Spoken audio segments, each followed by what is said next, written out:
علوم مختلف میں اس کے ایجادات اور اختراعات ایسے ہیں کہ جن میں ذہانت اور جدت طبیعت آج کل کے موجودوں کی پائی جاتی ہے۔ تصدیق قرآن کے باب میں ایک رسالہ اس نے لکھا ہے کہ جس میں قرآن کی سطح شدیر کو سطح پر نقشہ بنانے کی ترکیبیں اختراع کر کے لکھی ہیں، جن سے معلوم ہوتا ہے کہ علم ہندسہ میں اس کو کمال تھا۔ وہ ابو علی سینا کا محاصر تھا، اس سے علمی مباصر مدتوں تک رہے، ان میں اس کا پلہ باری رہا۔ علم نجوم یونانی اور جوش ہندی دونوں جانتا تھا۔ علم ہیت میں اس کی تصنیفات اس زمانے میں بھی اعلیٰ درجہ کی شمار ہوتی ہیں۔ اس نے جو اپنے ہند کا سفرنامہ لکھا ہے اس سے صدیوں کے تاریخی عقدے حل ہوتے ہیں۔ محمود غزنوی کے حملوں کے مقامات اس سے صحیح معلوم ہوتے ہیں۔ اہل یورپ کو اسی عالم کی تصنیفات سے اول بہت کچھ سنسکرت کی کتابوں اور ہندوؤں کے رسم و رواج پر علم ہوا ہے۔ سلطان محمود غزنوی کے اگرچہ کئی ہزار غلام تھے لیکن ان میں سب سے افضل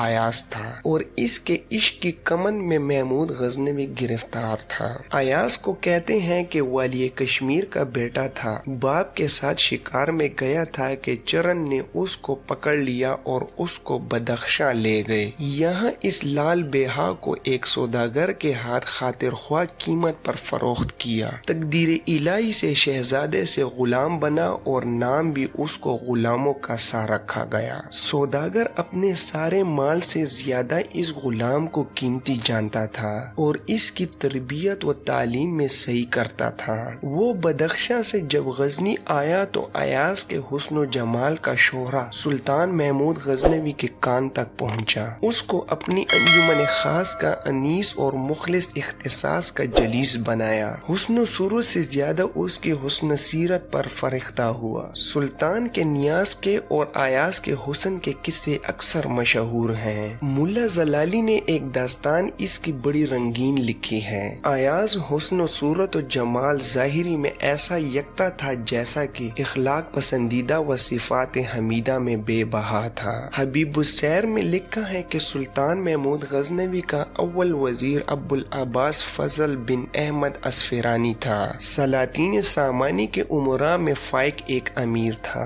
اس کے ہاں وہ کتابت کرتا تھا۔ جب فائق کے اقبال کا زوال آیا تو وہ امیر ناصر الدین سبکتگین کے پاس آیا اور مسند وزارت پر بیٹھا۔ امیر ناصر الدین کے مرنے کے بعد سلطان محمود غزنوی نے اس کو وزارت کے منصب پر قائم رکھا۔ ابو العباس زبان عربی میں ایسا تجربہ کار نہ تھا کہ وہ احکام سلطانی کو عربی زبان میں لکھتا، اس لیے سلطان نے حکم دے دیا کہ احکام فارسی زبان میں لکھے جائیں، لیکن خواجہ بزرگوار خواجہ احمد مہندی نے پہرۂ اوقام کو عربی زبان میں لکھوانا شروع کیا۔ ابو العباس فضل کو امور مملکت اور سرانجام مہمہ میں سپاہ و رعایت میں کمال تھا۔ جب 10 سال وزارت کر چکا تو بعد ازاں وہ معزول ہوا۔ اس کے بعد خواجہ بزرگوار احمد بن حسن مہندی وزیر ہوا۔ وہ اس کا برادر رضائی اور ہم سبق تھا۔ اس کا باپ حسن مہندی امیر ناصر الدین سبکتگین کے عہد میں قصبہ بست میں ضبط اموال کے لیے قیام رکھتا تھا،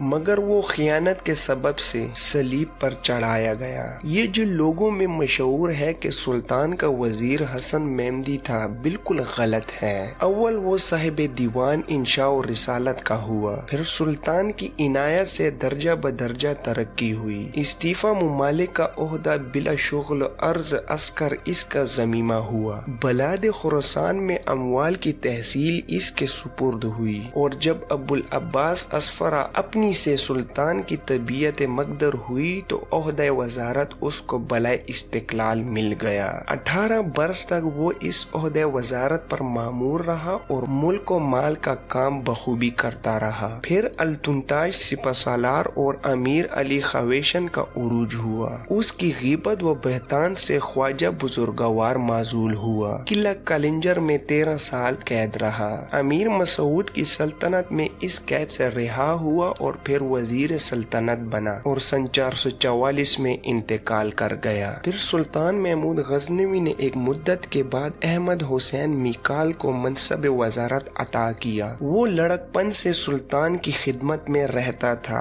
جدت طبع وجودت گفتار و محاسن کردار میں معروف تھا۔ وہ سلطان کی وفات تک وزیر رہا۔ اس سے معلوم ہوتا ہے کہ سلطان محمود غزنوی کی سلطنت کا ملکی نظم و ضبط ایرانیوں کے ہاتھوں میں تھا۔ اس کے دو بڑے وزیر ابو العباس اور احمد مہمدی خاص ایرانی تھے، اور وہ دونوں ترکی کے سپہ سالاروں سے بغض و عداوت رکھتے تھے۔ اگرچہ ایرانیوں نے کبھی ہندوستان فتح نہیں کیا، مگر کاروبار سلطنت میں دخیل ہونے سے انہی کی زبان کا رواج ہندوستان میں ہوا اور وہی شاہی زبان سمجھی گئی۔ سلطان محمود غزنوی متوسط الاندام تھا، اعضاء میں اس کا تناسب تھا، ورزش بہت کرتا تھا، مگر چک نے اس کے چہرے کو ایسا کھایا تھا کہ ایک دن وہ آئینے میں اپنا چہرے کو دیکھ کر افسردہ ہوا اور وزیر سے کہنے لگا کہ کہتے ہیں کہ بادشاہوں کے دیکھنے سے نور بصر زیادہ ہوتا ہے، مگر میری صورت ایسی ہے جس سے دیکھنے والوں کو ضرر پہنچے گا۔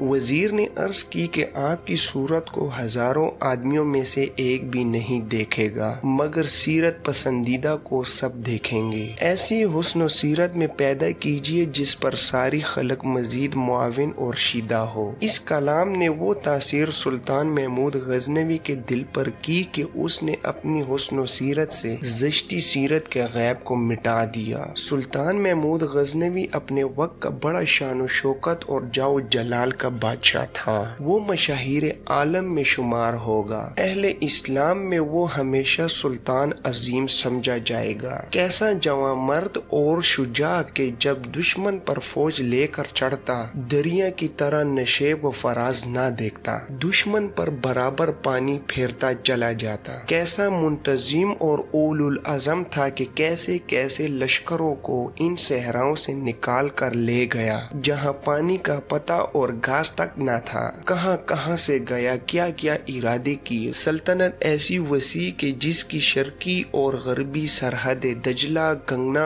اور شمال جنوبی حدیں تاتار اور بحر ہند تھیں۔ ایسا مدبر کہ کتنی ہی دور دارالسلطنت سے چلا جاتا، مگر انتظام ملکی میں بال برابر خلل نہ آتا۔ گو بعض محقق یہ کہتے ہیں کہ اس وقت ملکوں کا حال ایسا ہو رہا تھا کہ سلطنت کا اتنا کر لینا کمال تھا، مگر سلطان محمود غزنوی کے صاحب کمال ہونے میں کسی کو گفتگو نہیں ہے۔ دولت مند ایسا کہ شاید دوسرے بادشاہ کے پاس اس قدر دولت ہوگی۔ جس وقت اس نے سنا کہ امیر نو سامانی کے پاس 7 رتل جواہر تھے، تو اس وقت اس نے یہ کہا کہ خدا کی عنایت ہے، میرے پاس 700 رتل جواہرات کے ہیں۔ دوسرا، جیسا اس کو مندروں اور بتوں کے توڑنے پھوڑنے کا شوق تھا، ایسا ہندوؤں کو مسلمان بنانے کا ذوق تھا۔ کہیں تاریخ سے یہ نہیں معلوم ہوتا کہ اس نے اشاعت اسلام اور دعوت اسلام میں ہمت صرف کی ہو۔